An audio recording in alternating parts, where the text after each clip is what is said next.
Muy buen día, soy la doctora Angeli Gutiérrez. Bienvenida a este taller. No podemos comenzar a profundizar sin antes hablar de las generalidades del trastorno del espectro autista. Entonces, con eso vamos a comenzar la sesión de hoy. Permíteme compartir.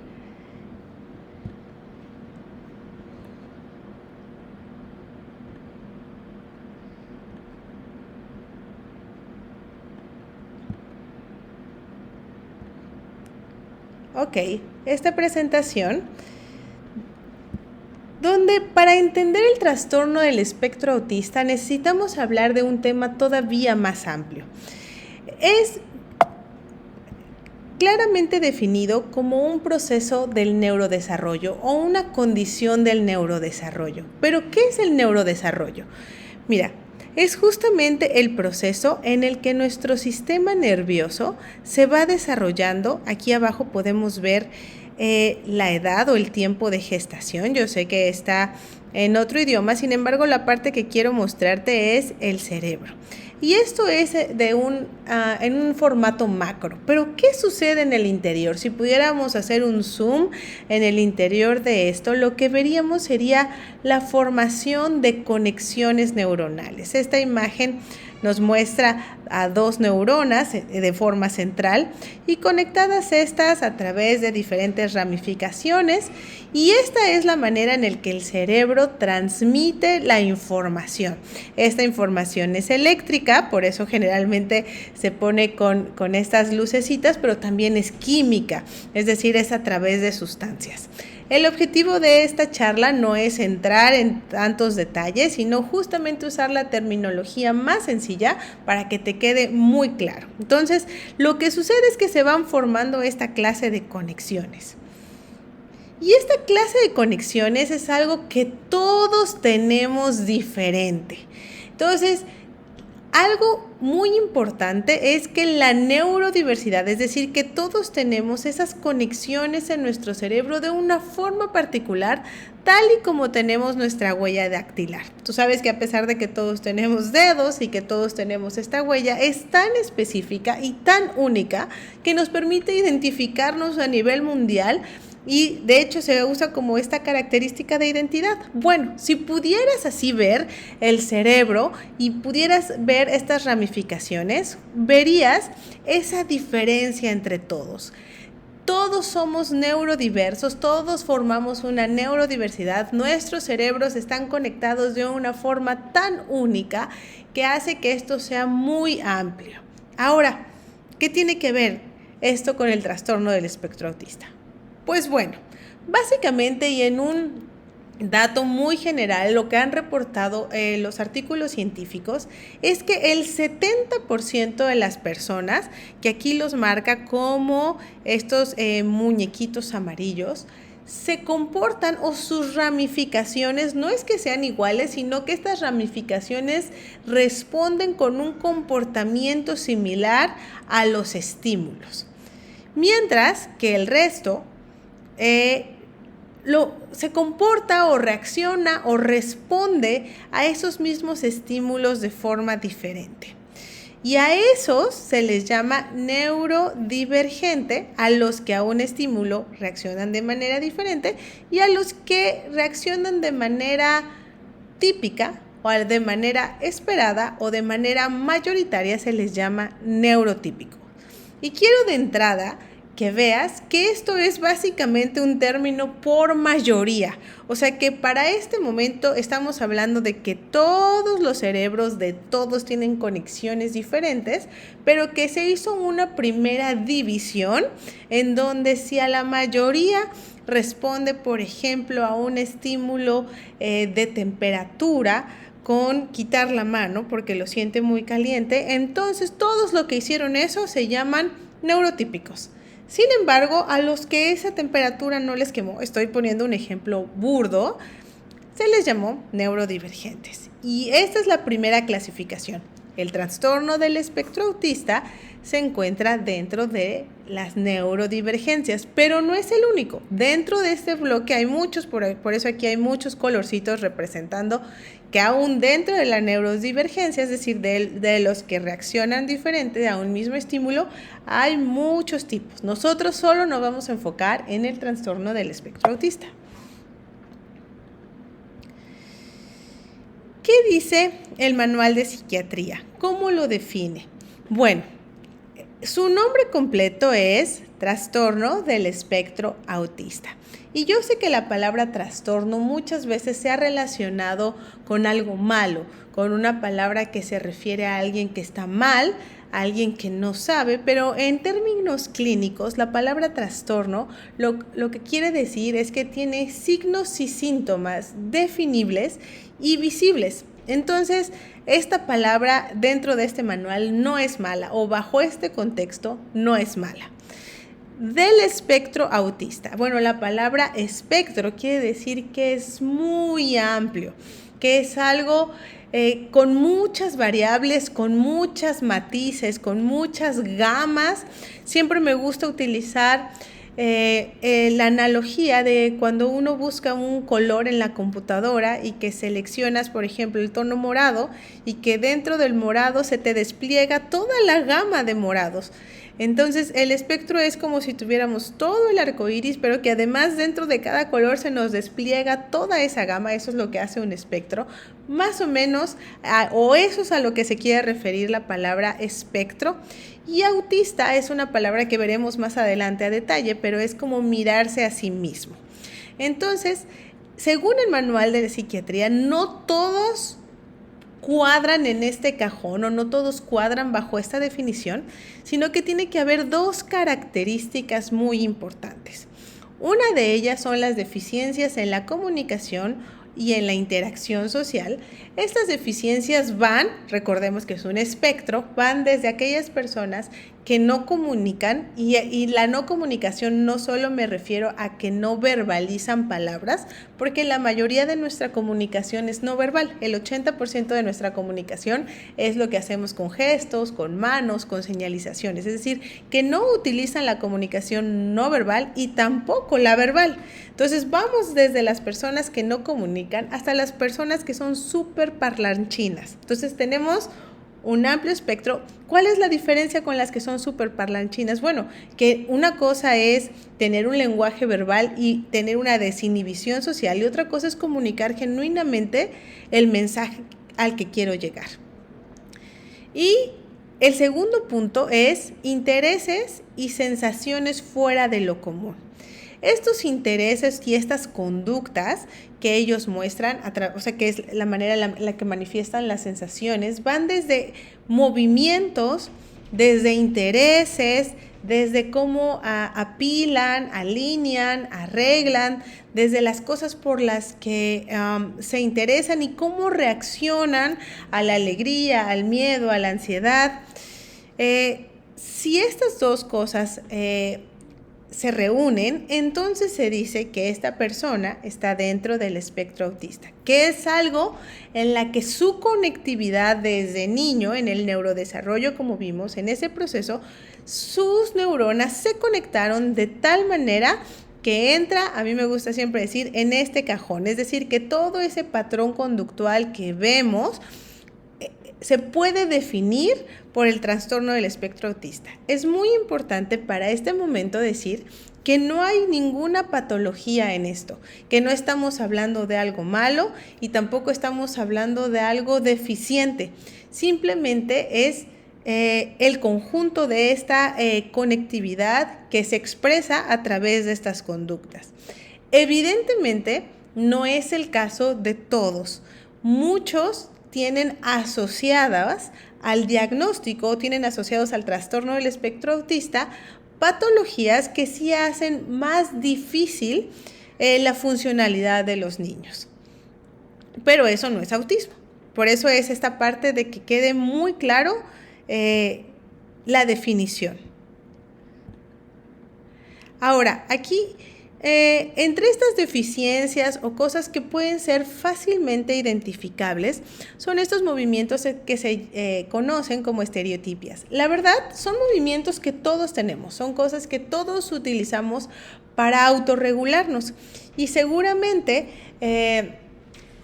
a ustedes les ha tocado ver cuando pasaban a alguien al pizarrón o cuando te tocaba pasar al pizarrón a resolver algún ejercicio, que había niños pues que se empezaban a frotar las manos, que se empezaban a jalar la ropa o niñas que se enrollaban el dedo en el cabello y todo esto para tratar de regular la ansiedad que sentían de estar al frente y ser evaluados. Bueno, lo mismo sucede con las personas dentro del espectro autista, nada más que estos movimientos, digamos que son fuera de lo común. Fuera de lo común me refiero a lo que los típicos casi no usamos o movimientos que para nosotros no resultan tan normales. Muchos de ellos es aplaudir, pararse, gritar, correr, girar, balancearse, caminar de puntitas o alinear objetos.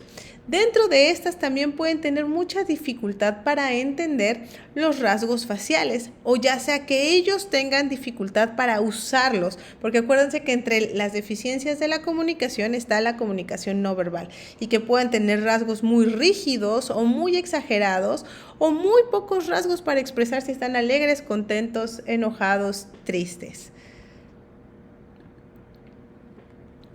La palabra autismo viene de encerrarse a sí mismo por la definición etimológica de la palabra y se ha relacionado con una desconexión emocional, con una falta de empatía, con una incapacidad para reaccionar, incapacidad para tomar decisiones coherentes y sentirse emocionalmente confuso.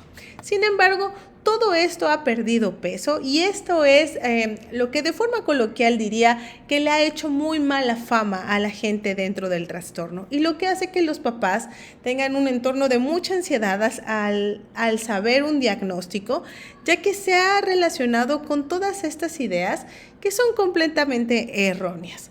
Básicamente, la fama que se le hizo a través del cine, de series, de películas, era de estas personas con estas características aquí enlistadas, pero que además eran muy brillantes en cuestión de coeficiente intelectual, que resolvían problemas pues que nadie podía resolver.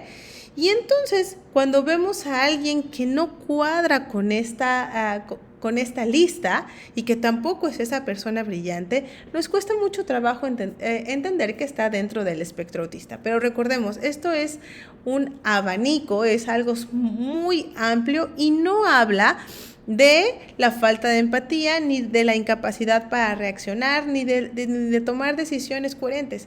Habla de cómo reaccionan ante muchas situaciones con dos parámetros: deficiencias en la comunicación y en la interacción social y patrones repetitivos o estereotipados, que es todo esto que platicamos anteriormente. ¿Cómo se da? ¿Por qué se da? ¿Quién es el culpable? Generalmente esas son las preguntas alrededor del espectro autista. Esta imagen que está aquí es de un artículo, es decir, esta está publicado en una revista científica en donde justamente esta pregunta se ha tratado de responder de diversos ángulos con diversos equipos multidisciplinarios y la información hasta el día de hoy es esta. Hay factores genéticos nos referimos a genuinamente la secuencia del ADN, aquí este es un esquemita del ADN y bueno, esos pequeños circulitos hablan como que hubo un error, una alteración, una mutación que cambió la secuencia del ADN, pero que también hay factores epigenéticos. La epigenética son estas herramientas o esta forma en que se regula la expresión del ADN sin alterar la secuencia, es decir, aquí no hay mutaciones, o cambios o rupturas o alteraciones del ADN, lo que sí hay es que se impide que algo se exprese o algo se expresa mucho más. Y un tercer grupo de factores es los factores ambientales. En los factores ambientales están las infecciones, la alimentación, el uso farmacológico, la edad de los padres, si en el ambiente había sustancias tóxicas, si en el entorno. todo lo que pueda hacer el ambiente. Y quiero que vean que si algo quiere demostrar este esquema es que ninguna tiene más peso que otra. De hecho, las pone de forma cíclica y con las flechas hacia los dos lados porque no hay ninguna que tenga más peso. Ninguna es un factor determinante. De hecho, a nivel genético se han reportado más de 300 genes implicados. Entonces, no existe un factor único. Lo que hasta ahora es la información oficial es que es un conjunto de todo. De hecho, por eso si se dan cuenta, están las 3 flechas anotando o apuntando hacia el trastorno del espectro autista. ¿Qué sí sucede o por qué es más evidente alrededor de los 2 años? ¿Por qué es más fácil identificarlo? Bueno, como vimos al inicio, nuestro cerebro tiene un proceso de neurodesarrollo y ese neurodesarrollo no se termina el día de nuestro nacimiento. De hecho, quiero que vean, estas fotografías representan las mismas neuronas conforme se va incrementando nuestra edad. Esta es a las 36 semanas de gestación, es decir, aquí seguimos dentro del vientre de nuestra madre y así más o menos están en cuestión de densidad en un recién nacido. Con respecto a que el bebé nace y empieza a recibir todos los estímulos externos, se van formando muchas más conexiones. Vean el incremento para los 3 meses, para los 6 meses y para los 2 años. Sin embargo, posterior a los 2 años, tenemos un evento que se llama poda sináptica. Esta poda básicamente es como si hiciera un corte de caja. Y a mí siempre me gusta usar la analogía de un closet. Es decir, toda esa ropa que te compras y esas cosas que utilizas, que llega un momento en el que tienes que decir, a ver, ¿cuánto de aquí utilizo y cuánto no? Entonces, ese corte de caja que hace nuestro cerebro es decir, esta conexión me fue muy útil, me fue muy necesaria, invertí energía en ella, pero para el resto de mi vida ya no la necesito más. Y eso es funcional. Lo mismo que en tu closet, ¿no? Que dices, este suéter está muy bonito, pero ya no me lo pongo, ya no me quedaba muy bien para esa época, no lo necesito más. Si se queda aquí, simplemente me va a estorbar al funcionamiento. Eso exactamente hace nuestro cerebro y miren cómo se ve para los 4 y los 6 años. Es decir, nos quedamos con las conexiones que no son genuinamente funcionales para la siguiente etapa de nuestras vidas. Sin embargo, algo que sí se ha reportado que ocurre en el trastorno del espectro autista es que esta poda no se hace del todo correcta. Y como pueden ver, esto implica toda nuestro cerebro, todas las zonas de nuestro cerebro. Entonces, puede haber áreas del cerebro en donde se haya hecho bien y otras áreas en donde no se haya hecho de la manera correcta y que esto sea como un mosaico, que esto sea algo que quede como parchado en diferentes lugares. De manera interna, lo que veríamos es que, bueno, después de tener tantas carreteras, prefiero quedarme con un camino más fluido o más directo o hacer rutas más específicas de tal manera que esto sea funcional, pero con la poda neural se pueden eliminar, una poda neural errónea, se pueden eliminar caminos que eran muy importantes, como por ejemplo el del lenguaje verbal, y se pueden dejar estímulos que no eran tan importantes, como por ejemplo el del olfato o de un olfato muy sensible, de tal manera que se empiezan a generar estos patrones en donde con cada uno de los sentidos se empiezan a percibir cosas muy variadas y muy amplias, muy definidas por la palabra del espectro autista. De hecho, esta imagen muestra a niños con diferentes colores en sus manitas, en intensidad, en proporción, en textura, en cantidad, y pensando que cada uno de ellos funciona con un sentido. Nuestros sentidos son los receptores externos de nuestro cerebro, son aquellas, a mí me gusta decirle, antenas que le pasan la información al cerebro de lo que hay afuera y que el cerebro les regresa información de lo que hay con respecto a eso. Entonces, a manera de un ejemplo muy sencillo, podemos ver cómo esta información quedó repartida de forma diversa Y por eso vamos a tener algunos niños, por ejemplo, que sean hipersensibles al sonido. Es decir, pues que se hayan quedado con más conexiones de las que deberían, pero también tenemos unos niños que son hipersensibles al gusto y por eso no comen una amplia gama de alimentos y por eso se vuelven muy selectivos. Y tenemos unos niños que prefieren los estímulos visuales y su estrategia para mantener atención va a ser solo a través de la vista. Y tenemos unos niños que prefieren responder al mundo olfateando todo, a la gente, a los objetos y etcétera. Me refiero específicamente a niños porque estamos hablando de cómo se va viendo. Y esto ocurre después de la poda neural, es decir, posterior a los 2 años. Por eso muchas veces los padres de familia o las maestras de preescolar pueden empezar o de guardería, ¿no? Pueden empezar a identificar cosas en los pequeños porque resultan más evidentes. Y también en esta etapa, en algunos casos, en la minoría, se nota pérdida de alguna habilidad, generalmente relacionada al lenguaje o a la interacción social, que sería el caso de aquellos niños que se borra esa ruta de la comunicación verbal y que los papás responden a, es que él ya decía palabras, es que él ya interaccionaba más y es como si ahora ya no dijera, es como si ahora se le olvidara, es como si ahora estuviera desinteresado. Entonces, todo esto se explica o el modelo de la poda neural nos permite explicar mucho este comportamiento.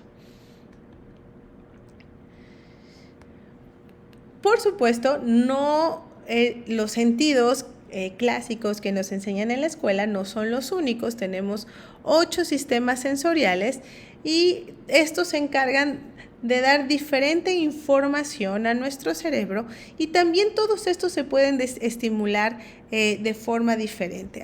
Uno que quiero resaltar de forma particular es el movimiento vestibular, porque algo que resulta muy regulador o muy relajante y que es fácilmente visible es que hay niños dentro del espectro que propician estarse moviendo mucho, estar brincando, estar girando, estar haciendo una trayectoria repetitiva en movimiento y que es básicamente porque este sistema sensorial pues le manda esa información al cerebro y el cerebro le regresa como una información placentera. Por algunos años, este trastorno del espectro autista se definió como un sistema muy rígido, como un sistema en el cual las cosas no cambiaban y esto se establecía de una manera y era lo único que había. Actualmente se sabe que es un sistema muy dinámico y que es muy amplio.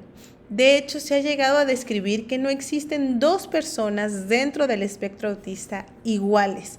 Y esto es muy interesante porque el haber conocido a una persona o el tratar con uno o el tener como alumno a uno no quiere decir que podamos conocer o que las mismas herramientas nos sirvan para el otro, porque las barreras que cada uno va a tener y los desafíos que cada uno va a atravesar son muy amplios. Algo que se había alineado mucho y de lo cual se hablaba era que si había un niño con una verbalidad muy funcional, es decir, que podía manifestar su lenguaje verbal de una forma muy fluida, seguramente tenía un cociente intelectual muy alto, quiere decir que tenía una capacidad de aprender muy alta y que seguramente iba a tener conductas repetitivas muy leves. Es decir, como que se había hecho un esquemita en donde estos casos cinematográficos, estos casos de series, resaltaban mucho. Actualmente se sabe que para nada es así, es decir, que para nada es un esquema tan lineal, que puede haber gente verbal, pero con un déficit intelectual severo, pero con muchas hipersensibilidades, pero con conductas repetitivas severas y con actividades motoras en hiposensibilidad, es decir, que le cueste mucho trabajo la motricidad, pero que también puede haber gente no verbal, pero con un alto rendimiento intelectual, pero que tiende a ser aislado, pero que tiene conductas repetitivas leves. Y entonces, así como estoy diseñando estos patrones, ya te puedes imaginar un poco, imaginando que esto es una consola, cómo todo esto se puede ir moviendo y quedan combinaciones varias. Combinaciones muy, muy amplias. Entonces, aunque no hay dos personas dentro del espectro iguales, sí comparten ciertas características. Por ejemplo, puede haber dos personas dentro del espectro hipersensibles a los sonidos, pero no quiere decir que tengan la misma intensidad de hipersensibilidad o que respondan igual a los sonidos altos, aunque a los dos les moleste. Y esto básicamente explica por qué, esta también es una imagen de un artículo científico, por qué ante un estímulo, una persona, aquí le ponen una persona normal o una persona típica, una persona neurotípica, puede ver el estímulo y si hay música de fondo puede escuchar ambas cosas, es decir, tener una atención conjunta y prestar atención a ambas o entender ambas de forma rápida, mientras que alguien dentro del espectro puede estar viendo el cuadro y en su mente puede estar generando con esta información una figura completamente diferente al cuadro. Y esto no es del todo malo o esto no es del todo catastrófico y sobre todo no me gustaría abordarlo desde un ámbito de que esto causa conflictos, sino esta amplitud, esta neurodivergencia, esta neurodiversidad que todos tenemos es lo que ha ayudado a la sociedad a lo largo del tiempo a desarrollar o mirar cosas que no todos miramos. Que si alguien se enfocó en desarrollar equipos electrónicos, pero que otros se han desarrollado a la ingeniería, y no estoy hablando de personas dentro del espectro, estoy hablando de personas con intereses diferentes, percibiendo el mundo con ángulos diferentes, lo que ha ayudado a nutrir y lo que ha ayudado a tener esta variabilidad de ideas, pues que es muy enriquecedora.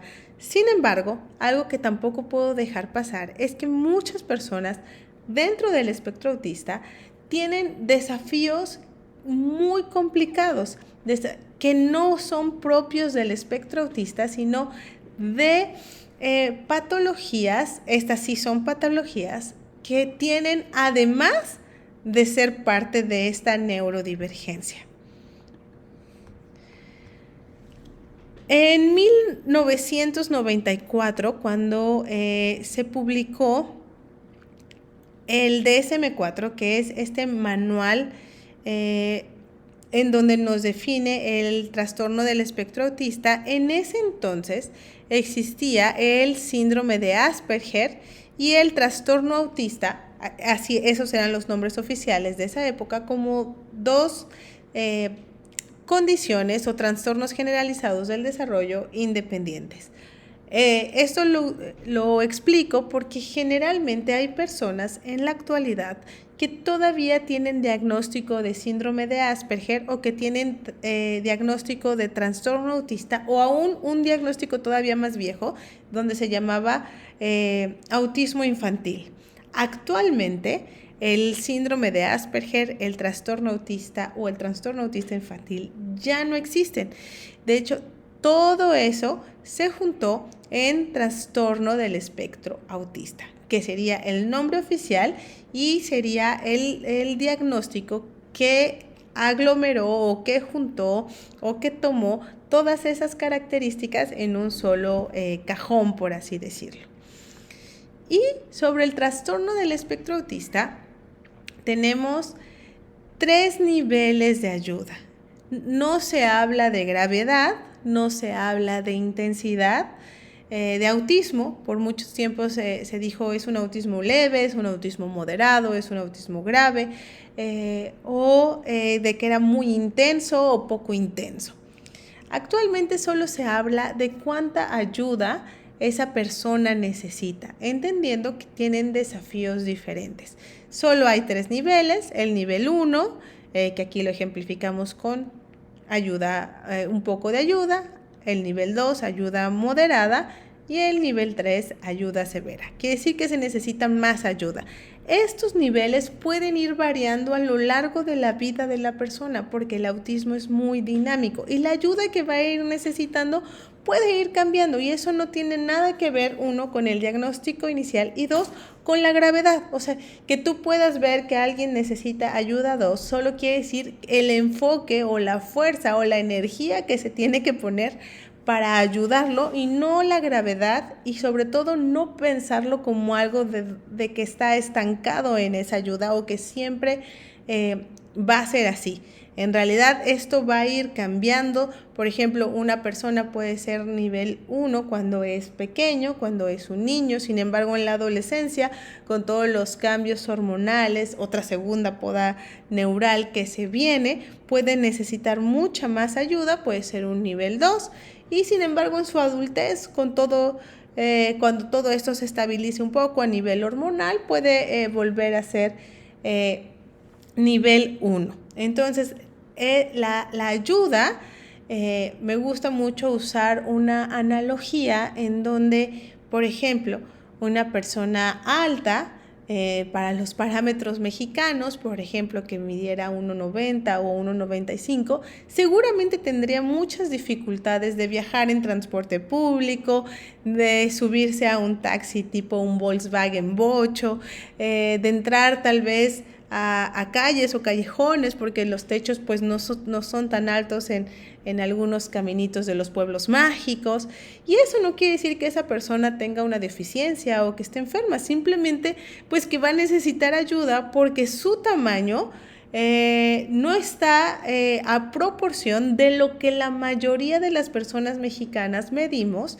y entonces pues todos los apoyos están realizados para una estatura diferente a la suya. Entonces tenemos que adaptar, por ejemplo, que el lavamanos esté en una altura correcta para que pueda lavarse las manos y no se dañe la espalda, que la mesa, que el escritorio, etcétera, lo que una persona alta necesitaría. Que alta no quiere decir ninguna enfermedad, es una condición completamente de sus genes. Lo mismo pasaría con alguien bajito o de una talla inferior de estatura, en donde habría que ajustar las cosas a sus desafíos, incluyendo los escalones, por ejemplo, pensando en alguien adulto funcional sano que mida alrededor de 1,10, 1,15, ¿no? Entonces, esta analogía de la ayuda pues va a ir muy de la mano de los resultados que se encuentran a través de una evaluación profesional del trastorno del espectro autista.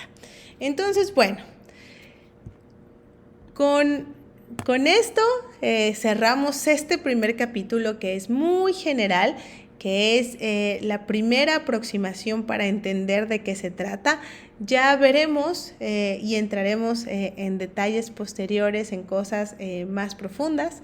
Espero que te haya quedado muy claro. Cualquier duda o comentario, no dejes de compartirla. Estamos para ayudarte.